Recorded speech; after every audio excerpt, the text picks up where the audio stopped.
Another day, another stolen build, but this time from this guy who made a Black Zenith Flamewood totem build. And I think right now, Black Zenith Flamewood Totem is the de facto best low budget bosser in the game, and come Gauntlet, it's one of the things that should probably be target farm for, because if you're able to get these gloves, it's just absolutely absurd. For my setup, it can hit roughly in the range of 50 to 100 million DPS, and it has insane defenses, face tanking just about everything in the game, except for things you shouldn't get hit by. The reason why this setup works is that Flamewood Totem support is a projectile support, so it can actually benefit from all the offensive modifiers from Black Zenith, things like extra proj and that 150% more spell damage. However, because the totem you're using to summon it with, in my case Rejuvenating Totem, does not have the projectile tag, it doesn't actually suffer from the penalty. So while the totem itself has the 4-second cooldown, every time you re-summon a new totem, that totem will not have a cooldown. In other words, no downside, all upside, using a really clever and specific use of intended game mechanics. Now otherwise, this is a Chieftain only because I wanted to farm Simulacrum. Chieftain is one of the worst choices for this build, but I'll get into that. I'll get into what I think will be better, and let's talk about the details of at least this particular setup, which I've made for HC bossing. So before we talk about anything, let's talk about the config I've set up for this. So Black Zenith says 150% more damage with hits, it says +4 proj, and it also says that +4 cooldown, but we get to bypass that. So I've written that into the config. I have that 150% more here. I have 600 more, and this is from the multi-proj, not only from gloves, but also from Rain of Splinters, and then a 400% more to account for the 5 totem count that I have going on this build. Secondly, let's talk about Chieftain. Chieftain for this build is actually terrible. I am pretty much only taking 2 no's on this. This doesn't really do a whole lot for me because I already have near infinite recovery from Defiance of Destiny. However, this thing, using Valakos and Tessalio, is kind of like melding, but the downside of melding is actually so great to overcome, especially if you want to pair it with something like Lightning Coil now. I'm also using Tempered by War. Now, by default, this doesn't actually increase your defenses against generic stuff, but with your Uber fights, things like Uber Shaper, Uber Maven, there's a lot of penetration, and when you're able to convert the damage taken into fire damage, that cold penetration or lightning penetration won't apply. So this is actually a really, really powerful mechanic, and it's the same reason why something like Zabaqua with Divine Flesh is really, really strong. Lastly, I mean, look at this. I have 2 small nodes. It looks like I'm playing a Pathfinder build, so this is not ideal. Let's go over the rest of the setup. So starting tree is just pretty much a lot of life all the way around. I am running a Green Nightmare here to get suppression capped, and then I take Unwavering down here. All strength nodes tend to be converted into totem life, except I'm using a Warrior's Tail here, and this is where I get some of my extra maximum fire res. This actually doubles the effect of these Namahu Makangas, giving you +2 max fire res for each of those tattoos.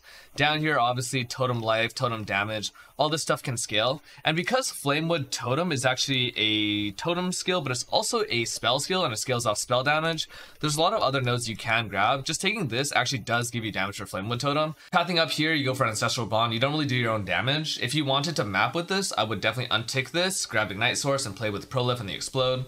And then the Totem Mastery, this stuff over here. This is an interesting piece. So I actually take the right side instead of the left side because through my testing, I think that AoE both increases the AoE of the explosion from Flamewood Totem, but it also increases the spread. In other words, concentrated effect happens to be the biggest damage multiplier you can run on this build. So you tend to want to avoid AoE if you want to do high single target. Pathing over to Overload, you also get the +1 strength. This is really, really good. It increases your totem HP. And then I go up top because I'm running just a few too many jewel sockets. I don't really have easy access to jewels, so this ends up being worth taking. Up top, this is incredibly powerful. I think this regen is really great when you're running 90 max res because it makes your Righteous Fire really easy to run. As long as your regen doesn't get disabled by some Uber Boss mechanic, you'll be fine to survive. And then finally pathing over to Eldritch Battery, and this lets you run +1 aura. Just really, really easy all around. Even though this tree is really spread out, it's actually fairly efficient as far as things go, and the presence of tattoos makes it much easier to run everything. You'll want to look individually at things to make things fit, but you know, depending on if you're running like an Enlightened 4 or your resistances off gear, you'll want to do different setups. Gear-wise, I only really have Anathema. This ring is just incredibly powerful, enabling Tri-Curse, so in my case, Snipers, Flam, Ellie weak. You could also run Punishment if you wanted to. Enfeeble isn't the worst thing either, but this also lets you skip your Anoint and then use Whispers of Doom. Instead, for my Anoint, I'm actually taking Melding, because Melding lets you get enough energy shield to actually cast like your Divine Blessing, and honestly, the mana cost of this is really, really, really high. Just to summon my totem almost costs 100 mana, so this is, you know, pretty mana intensive. Just about everything else is defensively optimized. Oh, I guess I do have this +1 max totem. It's a deterministic craft. When you reforge influence on prefixes on a shaper base, you'll always hit this, so really easy to make this kind of thing. Basically everything else though is defensive. This gives me elemental shift alongside this lightning coil. On my boots, you can go for Scorched Ground. I don't actually think it's that strong because I don't really want to stand close to a lot of these bosses. I'm pretty sure that Flamewood Totem basically doesn't have a max range. So say Awakener beams you from 2 screens away. When your Flamewood Totem gets hit by that, even when it's right on top of you and it's really far away from Awakener, it'll fire the artillery up in the air and it'll still hit Awakener, you know, really far away from you. Defiance of Destiny is how I get basically all my recovery for this build. Really insane. I mean, I don't want to be using this too much in the future because of how strong it is, and it kind of trivializes your hit-based recovery, so just something to keep in mind. This is a Reforged Chaos Ring, and then for my belt, you really want to run with that belt suffix of regen 150 per second, otherwise you won't really have enough ES. And I actually tend to try to stay relatively close to bosses, because when I walk out of range, I can't spam my totems anymore.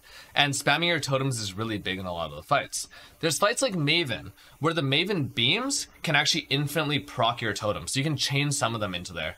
Same with Awakener sort of spinning beam thing, that also works. Though Storm Degen doesn't, any degen source won't work. I've already talked about all the jewels, I think. I am running this Watcher's Eye for more Fizz taken as, and then Rain of Splinters is just really strong on any sort of totem-based projectile build. Now, in terms of thinking about a race-based bosser, I do think offensively this is the strongest setup, but I think the glove drop chance is somewhere in the range of 4%. I think it's about 1 in 25 from the poop boss, which is really annoying to do, and obviously if you get unlucky, it can be much worse than that.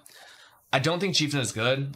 As I already mentioned, you take very little, and then 90 max res into Uber bosses isn't actually that strong. So on balance, I think there's 3 ascendancies which are probably the strongest in a race setting. The first is Champion. I don't think I need to explain that. Champion is just, I mean, it's Champion. It's always at least one of the top 3 ascendancies for any build in the game. Number 2 is Hierophant. So I don't know why I was so reluctant to take Hierophant, but it's actually really strong. I kind of forgot that Flamewood Totem was a spell, so then I didn't realize that Arcane Surge actually, you know, gives it the bonus, but this is really easy to take. And you just go 1, 2, 3, and 4. And in this case, also build for Zabaqua, Divine Flesh, that defensive setup. It is a little bit lacking in high-end defense, but I think if you found that you were tanky enough in that sort of setting, this would be strong offensively, because not only does it give you a ton of placement speed, which I think you can probably use in those fights with infinite hit spam to constantly summon totems, but obviously you get +1 summon here, and then this for Hierophant is a 30% more damage multiplier, and it gives you a little bit of regen. The second really obvious choice is probably Scion. So Scion would allow you to actually play Flamewood as a progression build because you get Totem Taunt. On bosses, Totem Taunt doesn't matter, you're just putting the totems on top of you and they'll always use abilities, so they'll always do damage. The one issue I've run into with Scion though, even though offensively it's really good, I mean the Ash from here is real strong, unaffected by Ignite can actually be really helpful in things like Awakener and Exarch, and strength scaling is quite strong right now, especially since this build can take Iron Will, and then Hierophant is insane, +1 totem, Arcane Surge. But that 8% of damage taken as mana before life can be really problematic, because you won't necessarily have the recovery to play your build. There's not a lot of sources of both either mana regen or ES regen if you choose to go EV or not. And I find that this can be kind of a bit of a problem. Now the other setup to go for, I think, is to completely ignore the totem-based stuff for Flamewood and go for Pathfinder and Occultist. Fake Blood setup on this isn't super bad because you could probably path through Essence Extraction and give you a bit more flash gen, run a belt. You wouldn't really want to be pathing down here. Maybe it's Anointed Ritual Remedies, that sort of thing. And then Occultist is just generically really powerful. When we get closer to the Gauntlet announcement, hopefully it does get announced, I'll probably be looking at just all the different variations of Flamewood, because this thing is just so strong. I mean, it doesn't actually have this much damage. It has this much damage in the scenarios, like in Uber Maven last phase, in Awakener last phase, but it still has just insane damage. I mean, the burst, when something actually does hit all 5 or all 6 or all 7 of your totems, depending on what your setup looks like, is absurd. I mean, that first clip, I almost one-shot Uber Maven, right? Anyways, I'll be gone for about 3 weeks into Asia for a little bit. Just get away from everything, just clear my mind a little bit. I noticed that my brain is kind of decaying a little bit from playing these really super high DPS mechanic bug abusing type builds. And I think that sort of cleanse is kind of necessary for me at this point, just to refresh and hopefully come back with a brand new perspective on the game.